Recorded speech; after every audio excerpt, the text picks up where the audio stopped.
The past year has been a hard year. The impact of coronavirus has been significant, yet the ability of the force to carry out its missions has been absolutely remarkable. I hope you take this opportunity of just a few hours of fun watching the Super Bowl to just sort of relax a little bit and draw new energy for what we're going to need going forward. Thanks for all that you do.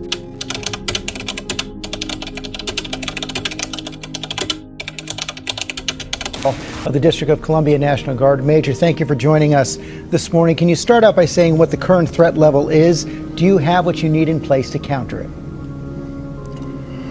Good morning, sir. I do believe we have everything. If I can first say happy holiday for Dr. Martin Luther King, and please allow me to say how proud I am of the almost 25,000 National Guardsmen who have come in from all 50 states and territories to help support the Secret Service and the police departments with a peaceful transition of military power.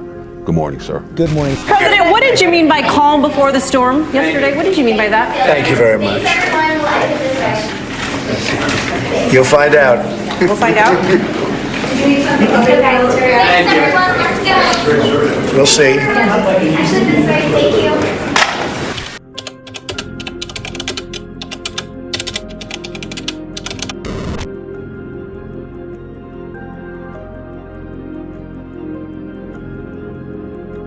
But it turns out the government was looking for Snowden even before he revealed himself as the source of the intelligence leaks. The NSA's Security and Counterintelligence Directorate, also known as the Q Group, is the agency's internal police force. They're basically the cops or the police of the NSA. Their main job is to make sure that their many analysts and officers and program managers are not targeted by foreign intelligence services. Eli Lake of the Daily Beast broke the news that the Q Group has been hunting Snowden for weeks. The NSA Q Group is trying to find out everything they can about Mr. Snowden, about his online habits, his travel habits, the people he knows. And the Q Group is trying to suss out any connections Snowden may have to foreign governments.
But this administration is going to fix that one by one. We're fixing it one by one, one by one.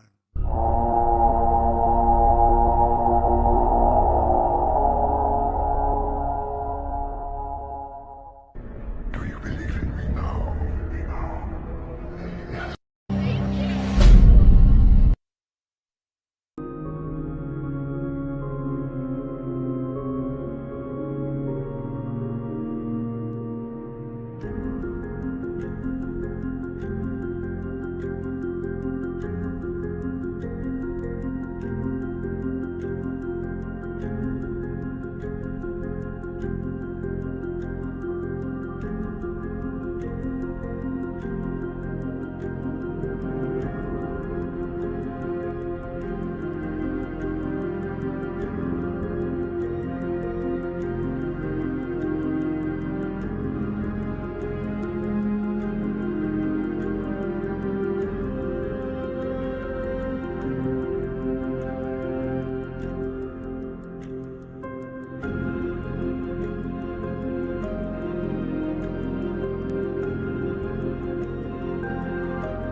tour of the commissary for now. I want to do an update to you guys in front of this giant bunny because I've never done that before. So let's start off with the numbers. Right now, we got 3 folks in quarantine. There are some positive cases up in the tri-border area. We're tracking about 8 up in the Geilenkirchen region. They're being taken care of by medical professionals. They've been put away from the rest of us so that we won't cross-contaminate one another. Remember, all I'm offering is the truth, nothing more.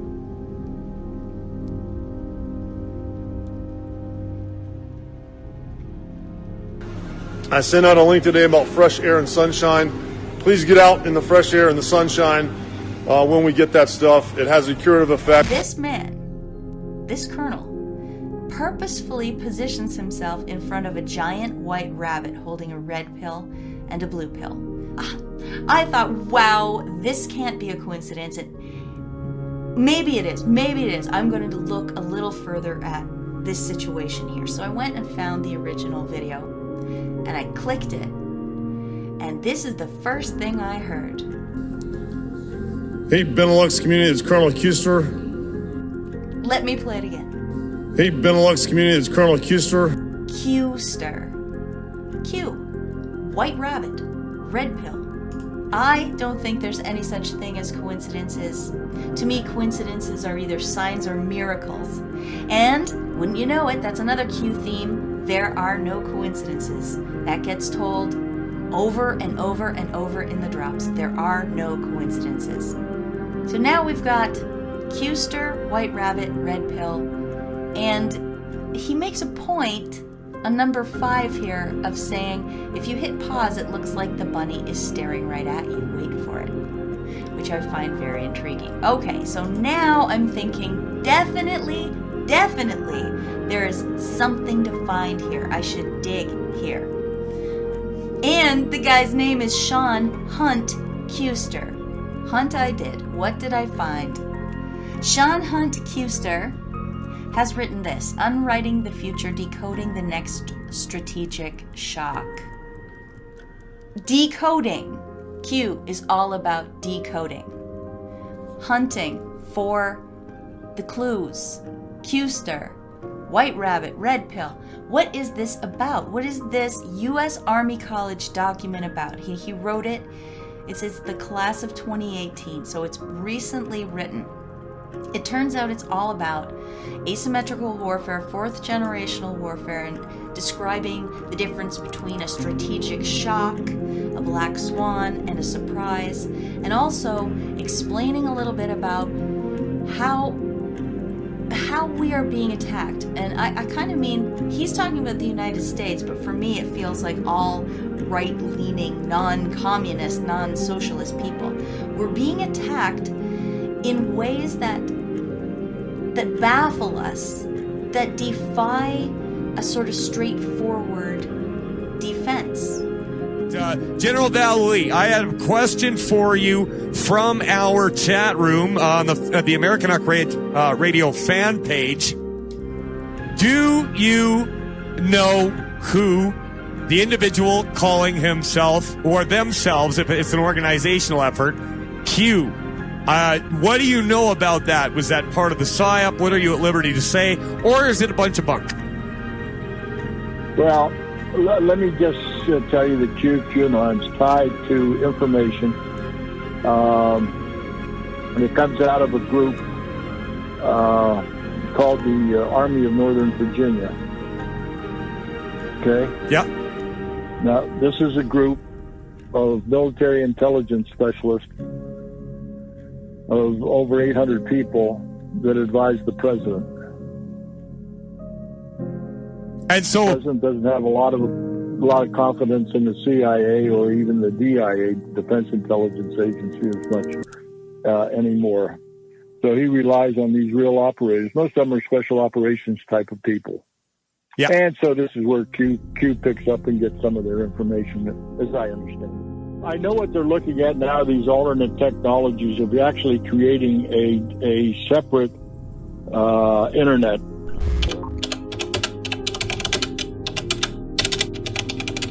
Next, I'd like to address some concerns I heard yesterday about the US military taking over the internet. The concern of how that's dangerous for our freedom or violates our Fourth Amendment rights. Understand those are definitely valid concerns, but in this case not necessarily informed ones. Because our Fourth Amendment rights have been non-existent for decades. Since World War II, all of our phone calls and electronic communications have been monitored by Team Satan, and recorded, and used illegally. And since then, that has pretty much never stopped. So our Fourth Amendment rights are kind of a joke at this point. As are our First Amendment rights. Chinese-style censorship and algorithmic fuckery is standard procedure at all of our tech monopolies. In fact, America's gotten so sideways with censorship that kids growing up today have to go use Yandex, aka Russian Google, to see things they can't see on American Google. How crazy is that? Americans having to go to the Russian internet to bypass censorship. So my point is that the Space Force will do a much better job of keeping the internet open and free to everyone than the evil tech monopolies will.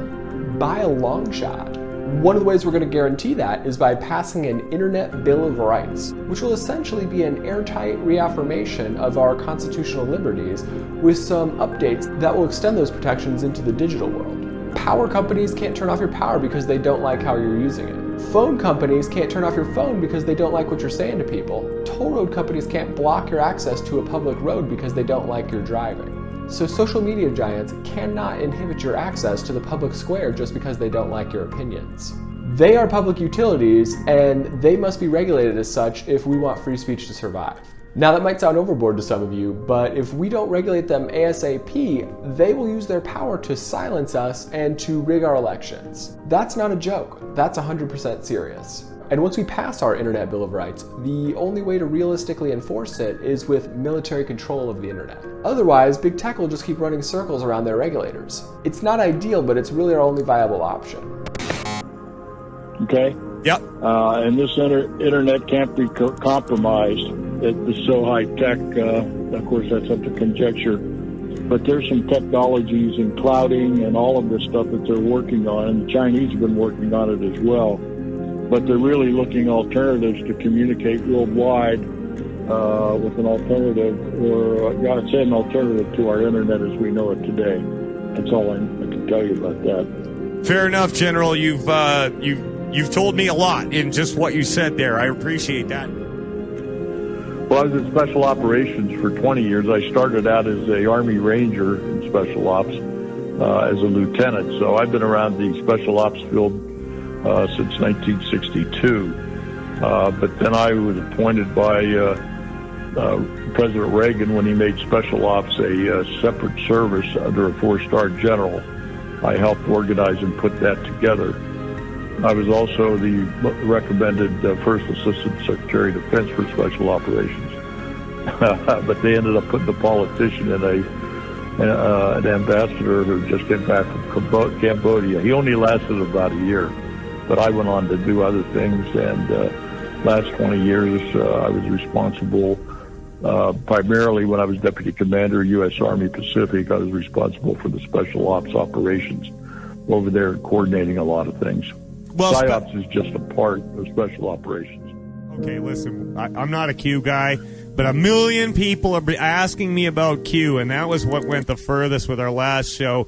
In the dying seconds that we have, can you say anything about Q being a white hat psychological operation?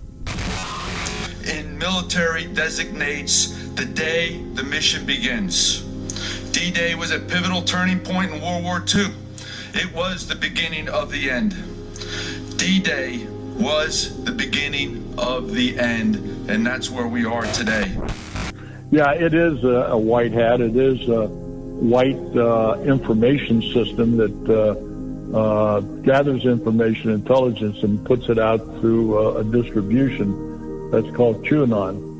And as we can see, most of the reports that come in from Q are very valid. The only thing they've been off on a little bit is when Attorney General Barr is going to come out with indictments, and the word was put out for the Red October to be October 18th. Well, that's since been delayed, so we're all standing by for these indictments from the Attorney General of the United States regarding the Russian collusion and the silent coup against President Trump. General Vallely, thank you so much for coming on the show. We've got to let you go. We have absolutely no time left. Well, there you go, everybody. Today, the Department of Defense has started the process of formalizing what we have long known, the fundamental role of U.S. Special Operations in defense and foreign policy by elevating Special Operations Forces to a level on par with military departments as authorized and directed by Congress. As we enact these reforms, we follow the vision of President John F. Kennedy, who predicted the rise of special operations nearly 60 years ago. He foresaw, quote, another type of war, new in its intensity, ancient in its origin, that would require a whole new kind of strategy, a wholly different kind of force, forces which are too unconventional to be called conventional forces, which are growing in number and importance and significance. And by the historic reforms we have enacted today, we will ensure Special Operations Forces has a civilian advocate commensurate to the secretaries of the other military departments. I am honored to serve as your service secretary. Thank you very much.